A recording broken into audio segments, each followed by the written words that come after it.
Alright, so I have my seat belt, which is properly mounted to the side of the cab and the back of my seat. It is not ripped, cut, torn, or frayed. It does latch and unlatch properly, and it also adjusts to me. I have my door that opens and closes properly, as it should. My door handle is not cracked, broken, or missing. I have my emergency equipment that is in my driver's side storage compartment, starting with my fully stocked first aid kit. I have my 3 DOT reflective triangles that aren't cracked or broken or missing. I have my red ABC fully charged, rated and dated fire extinguisher with the pin in place that is securely mounted to the side compartment storage with a clamp. I also have my spare fuses and my spare rubber glad hand grommets. I have my windows. They both roll up and down freely. Oh, my bad. You're good. They are not cracked or chipped or broken. They are clean and clear and free of illegal stickers. I have both my driver's side and my passenger side rear view mirrors and both of my blind spot mirrors that are also not cracked, broken, or chipped. They are clean and clear and free of illegal stickers. And both my driver's side and passenger side rear view mirrors adjust to me, and I can see at least 200 feet and beyond behind me. My blind side mirrors, they are adjusted to both of my blind spots on my driver and my passenger side. I have my windshield that is properly mounted with a good seal that's not cracked or leaking. The windshield itself is not cracked, broken. It doesn't have any rock chips. It is also clean and clear and free of illegal stickers. And my windshield wiper blades are properly mounted. They're not cracked, broken, or damaged. The blades themselves are not dry rotted, ripped, or torn. And they have good tension to the windshield. And my windshield wipers are also working properly, along with my windshield wiper squirters that are working properly as well. I will now conduct my safe start, and what I'll be looking for during my safe start is that my ABS light comes on and goes off quickly, and my oil pressure rises to at least 20 psi within the first 3 to 5 seconds. I will go ahead and have my safe start now.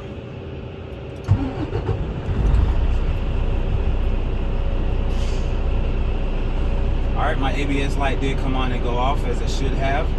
And my oil pressure is sitting right about 30 psi, and it is working properly. So from here, I'll finish with my housekeeping, and I'll go to my dashboard, which is clean and clear and free of debris. I will go to my defrosters. So I'll turn my heat on, turn to my defrosters, and my defrosters are working properly. And I'll turn to my floor vents. And my floor vents are working properly. Then I'll go to my dashboard vents, and my dashboard vents are working properly as well. Now I go down to my floor, which is clean and clear and free of debris. Come up to my steering wheel, which has no more than 10% play, which amounts to 2 inches on a 20-inch wheel. I have my city horn that's working properly. My highway horn is working properly. Go to my left turn indicator, which is working properly. My right turn indicator is working properly. My high beam indicator is working properly. And my 4-way flashers are also working properly. Now I'll start with my gauges with my water temperature, which should be between 180 and 200. Right now mine is sitting at about 160 and rising. I have my tachometer. Give it a little bit of juice. My needle did raise and fall as it should, so my tachometer is working properly. I will go to my voltmeter here, which is on my digital dash. My volts should be between 12 and 14. Mine right now is at 14 and working properly. I have just over half a tank of fuel, and I have half a tank of DEF on both of my indicators. My speedometer I will check during my service brake test. And I have my primary and my secondary air gauges, which should have been able to build enough air between the first 3 to 5 minutes to equate to 50 to 90 psi. Mine right now is heading towards 120 and rising. And we also have an air governor kickout that should occur between 120 and 140 psi. With that being said, I would like to go ahead and start my 5-part brake test. The first part being my tug test. But before we get started, I do want to go ahead and test my air governor kickout. So what I'll do is raise my RPMs to between 10 and 15 until I hear my air governor, and I'll give that annotation once it's there.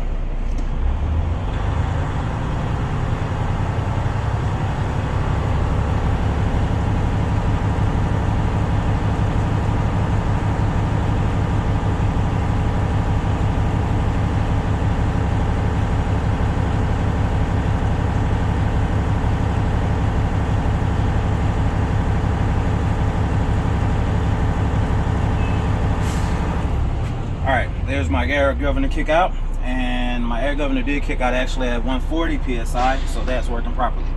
Okay, so to start my tug test, which is the first part of my brake test, I want to test the brakes on both my tractor and my trailer. So what I would do is put my foot over my service brake, and I would test my trailer brakes first. I would disengage my tractor brake, holding in my service brake, making sure I'm clear around. Turn my shifter from neutral to drive. Just give it a little bit of gas. All right, that was a good hold. And now I will test the brakes on my trailer, or my tractor rather, by disengaging my trailer brake. Turn from neutral to drive. With a little bit of gas. Feel it. All right, that was a good hold. All right, both of my brakes did hold, so that was a good test. I now move to my second brake test, which is my service brake test. I'll also be checking my speedometer during this test as well. What I'll need to do is put my truck in drive, disengaging both of my brakes. Now I need to pull forward at least 5 miles an hour, and I'll push on my service brake to ensure that my steering wheel doesn't pull to the left or to the right.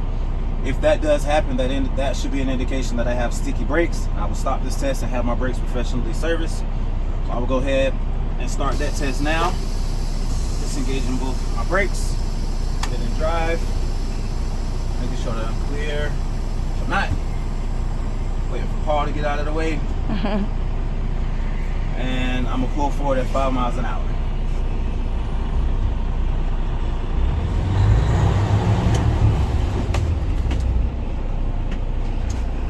All right. That was a good test. As you guys can see, my steering wheel did not pull to the left or to the right. And I also have my speedometer, which did rise and fall as it should, so that's also working properly. The third test is the air leakage test. This is a time test. You'll pass me my phone right here in the door. Yep, this is the time test. So for this test, what I would want to do is do another air governor kick out. There's 2 air governor kickouts during this test. So I'm going to first do my air governor kick out, and after that I will turn my truck off, completely off, and leave it and turn it back to the on position. And if we were on an incline, what I would actually do is get out of my cab. I would go and chalk the wheels according to the incline, whether it's up or down. But since we're on level ground, I think we should be good. So I'm gonna go ahead and get that air governor kick out now while I pull up my clock.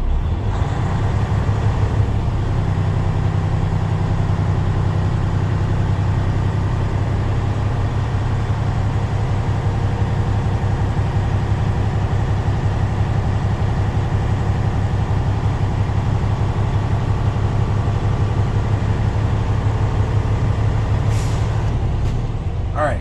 Again, my air governor did kick out at 140 psi, so that's still showing that it's operating properly. So now we want to cut off my truck.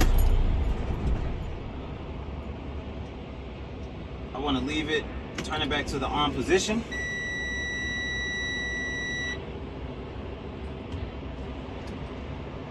And what I want to do is put my foot on over my service brake.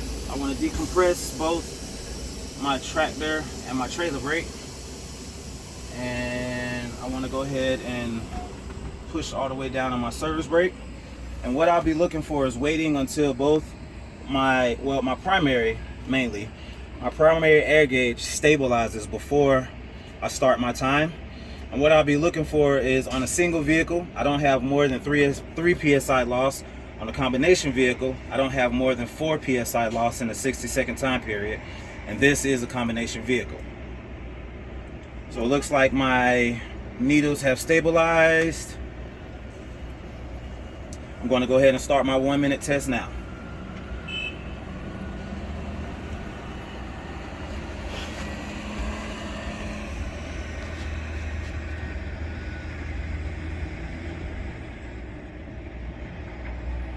Since this is teaching, a good thing to keep in mind is this gauge right here. This one right here, that's your service brake gauge. And what I want to do is hold this down to the floor. So I basically am lifted up off the chair. I'm literally standing on this. If this fluctuates at any point, right, then I know if I come off of it, the pressure will start to drop. But if I push it back down, I'm going to lose that 4 PSI. So this is also a good indicator that you're holding that pressure all the way down. It's staying right here, and then I'm looking at my gauge right here to make sure that I don't lose more than 4 PSI because this is a combination vehicle.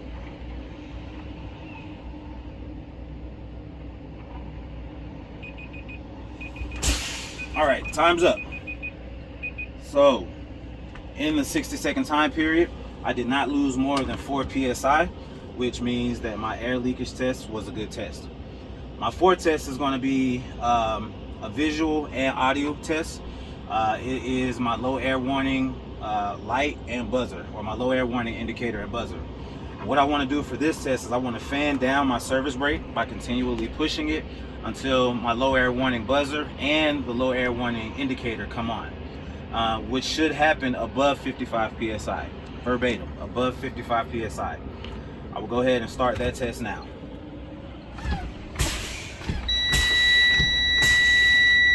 All right, so as you can see, my low air warning buzzer and both of my indicators did come on, and they came on at 60 PSI, which is above 55, so that is a good test.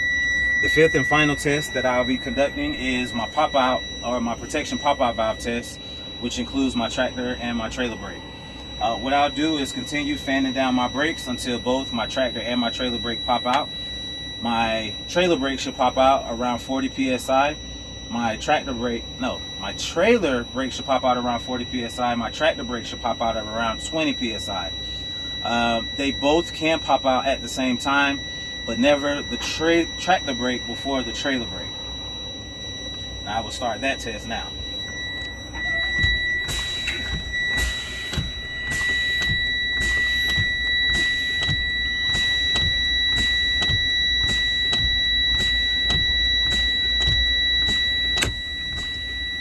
All right, so both my tractor brake and my trailer brake did pop out. They both popped out at the same time, but my tractor brake did not pop out before my trailer brake, and they both came out at around just above 20 PSI, which means this was a good test.